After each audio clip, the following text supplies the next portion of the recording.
Have a seat. Thank you. Thank you very much. All righty. Let me ask a few questions, Mr. President, about America's place in the world and how you see it and how you'd like to move it if you can in the last couple of years that you have.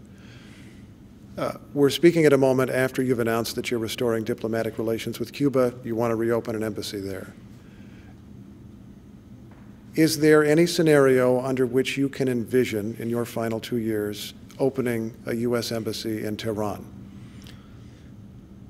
I'd never say never. But I think these things have to go in steps.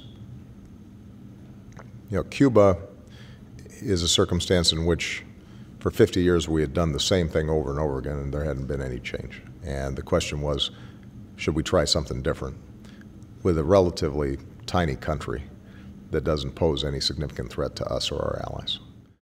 You know, I was asked very early in my presidential race back in 2007, would I meet with these various rogue regimes? And what I said then remains true. If I thought it advances American interests, yes. I believe in diplomacy, I believe in dialogue, I believe in engagement.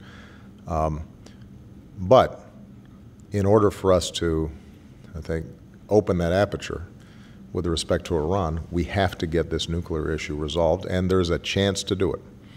And the question is going to be whether or not Iran is willing to seize it. I think there are elements inside of Iran that recognize the opportunity and want to take it.